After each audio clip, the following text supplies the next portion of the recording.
Les conflits de valeurs au sein de l'Union européenne ne font que croître, au point que celle-ci est au bord de l'effondrement. Curieusement, dans d'autres régions du monde qui n'ont pas atteint notre niveau d'évolution, les choses semblent aller mieux. Dans cet épisode, vous allez comprendre pourquoi la post-modernité est devenue un gros problème en Occident. Bonjour et bienvenue sur Thérapie Intégrale, le podcast destiné à vous libérer et à vous rendre votre pouvoir personnel en faisant évoluer votre conscience.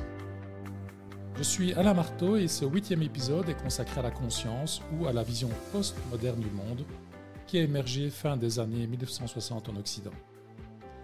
Pour comprendre pourquoi celle-ci est dans une impasse, et par conséquent pourquoi elle entraîne avec elle la décadence de l'Union européenne, je vous explique d'abord l'évolution des traditions et de la modernité. Ensuite, nous allons parler de la présence de l'ombre contenue au sein des paradigmes.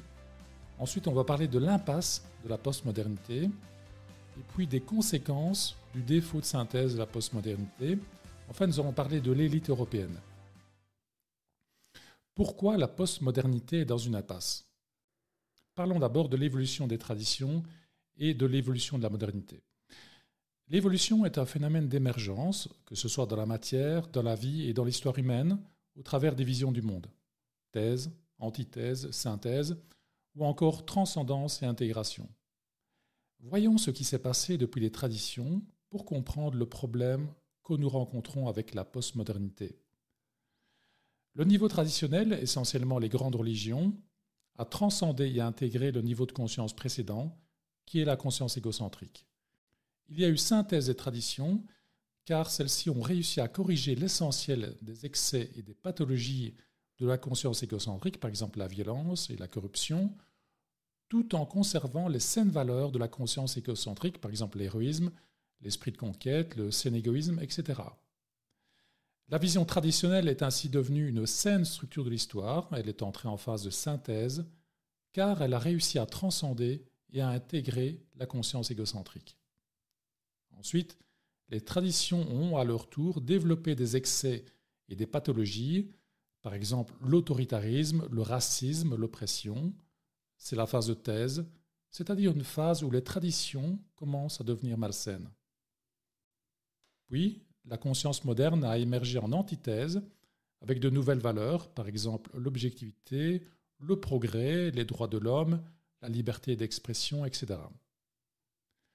Ensuite, la modernité est entrée en phase de synthèse, car elle a réussi à transcender et à inclure les traditions, c'est-à-dire à corriger l'essentiel des excès des traditions, l'oppression, le racisme, etc., tout en incorporant les saines valeurs des traditions, par exemple la famille, la justice, l'ordre, etc. Après avoir atteint sa maturité, la modernité a développé des aspects pathologiques que chacun peut constater encore aujourd'hui. L'hypermatérialisme, le scientisme, l'exploitation des minorités, la dégradation de l'environnement, etc. C'est la phase de thèse de la modernité, soit l'entrée de la modernité dans une phase malsaine, créant de plus en plus de problèmes.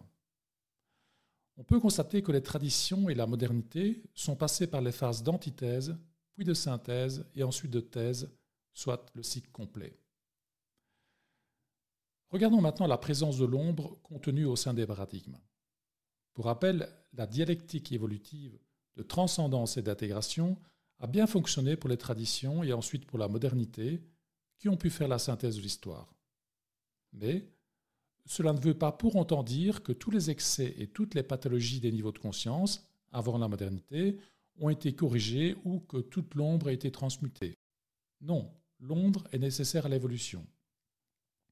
La transcendance tente d'apporter des solutions aux excès du niveau précédent, ainsi que de nouvelles compétences, mais elle oublie souvent en chemin certaines compétences ou saines valeurs moins évoluées. Il en est de même pour l'intégration qui n'est pas parfaite non plus. Si elle réussit à intégrer l'essentiel des saines valeurs du niveau transcendé, elle ne le fait pas nécessairement avec les valeurs des niveaux inférieurs. Par ailleurs, l'intégration va parfois trop loin, dans le sens qu'elle ne fait pas la distinction entre les saines valeurs et les valeurs pathologiques. Il reste alors des conflits de valeurs, des dépendances et des pathologies latentes qui sont donc transcendées et exclues à tous les étages de l'évolution. C'est l'ombre collective et individuelle qui est présente, même quand une société est en plein essor ou en phase de maturité ou de synthèse. Par conséquent, quand un paradigme est en phase de synthèse, l'ombre est en quelque sorte contenue ou suffisamment transmutée pour que l'évolution puisse se poursuivre. Parlons maintenant de l'impasse de la postmodernité. Tout à l'heure, je vous disais que la modernité était entrée en phase de thèse, soit en phase pathologique après avoir atteint sa maturité. La postmodernité a alors émergé au niveau culturel fin des années 1960 en Europe et aux États-Unis, en antithèse, essentiellement par rapport à la vision moderne du monde. La postmodernité a apporté les valeurs d'environnementalisme, de féminisme, d'égalité, de non-discrimination, d'accès aux émotions, etc., afin d'essayer de trouver des solutions aux excès et aux pathologies de la modernité. Tout cela est très bien, bien entendu, et le processus a été normal et sain pendant quelques années. Mais le problème est que la postmodernité est, depuis son émergence, il y a plus de 50 ans maintenant, restée dans sa phase d'antithèse vis-à-vis de la modernité et des traditions. En clair, la postmodernité se contente de se définir par opposition aux excès de la modernité.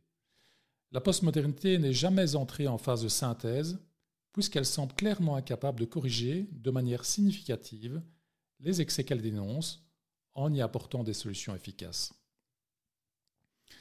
Par ailleurs, la postmodernité est également incapable de reconnaître et de s'appuyer sur les saines valeurs de la modernité. En conséquence, la postmodernité transcende la modernité mais ne peut pas l'intégrer. L'évolution culturelle est bloquée en Occident, nous sommes dans une impasse. Voyons maintenant les conséquences du défaut de synthèse de la postmodernité. Un paradigme qui entre en phase de synthèse réussit à intégrer le niveau qu'il a transcendé. L'ombre collective se transmute de manière radicale, les libertés et le libre arbitre augmentent dans la population. Vous avez compris que ce n'est pas ce scénario qui se déroule dans l'Union européenne postmoderne. En fait, c'est exactement l'inverse qui se passe. Comme la postmodernité n'arrive pas à faire la synthèse de la modernité, elle est passée directement en phase pathologique ou de radicalisation. Les conflits de valeurs entre tous les niveaux de la spirale de la conscience explosent et chaque niveau se radicalise. Nous sommes dans une intense guerre de culture ou de vision du monde qui donne progressivement naissance à une forme de totalitarisme. Une autre façon de voir les choses serait de comparer l'évolution culturelle verticale avec un immeuble. D'un côté, l'ensemble du système évolutif culturel postmoderne est complexe. Mais, d'un autre côté, son niveau d'intégration, qui est lié à la philosophie de la postmodernité, est trop faible par rapport à ce degré de complexité. C'est comme si on faisait passer un immeuble de 4 à 5 étages sans que la structure de l'édifice puisse supporter ce 5e étage. Certes, le 5e étage est bien au-dessus du 4e, mais il commence à y avoir des fissures en provenance des niveaux inférieurs qui remontent tout le long de l'édifice. C'est la même chose qui se produit dans l'édifice culturel postmoderne qui repose sur 4 niveaux de conscience et 4 structures de l'histoire. Les fissures, ou plutôt les pathologies latentes dans les étages inférieurs, s'intensifient et se manifestent à chaque niveau sous diverses formes. Au niveau pourpre tribal, c'est par exemple la peur de la mort et la dépendance affective. Au niveau rouge égocentrique, ce sont par exemple les emprises et les jeux de pouvoir. Au niveau bleu traditionnel, c'est par exemple le recul des valeurs liées à la famille, le racisme, la diminution de la souveraineté des États, etc. Au niveau orange moderne, c'est le mondialisme, la compétition acharnée. Et bien sûr, les pathologies se manifestent au dernier étage de l'édifice culturel postmoderne décadent, c'est par exemple le wokisme. Parlons maintenant de l'élite européenne. Dans un monde idéal, il devrait y avoir une minorité qui tire l'évolution sur base de valeurs évoluées mais saines, comme ce fut le cas lors de l'avènement de la modernité au XVIIe siècle ou lors de l'émergence des traditions. Ce n'est pas le cas avec nos élites actuelles en Occident.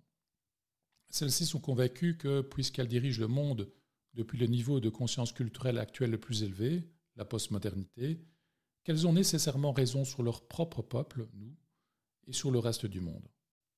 Mais ces élites ne savent pas qu'elles agissent depuis une vision devenue pathologique et déconnectée des autres valeurs saines de l'histoire et de l'humanité. Ce 8e épisode sur l'impasse de l'Occident postmoderne est terminé.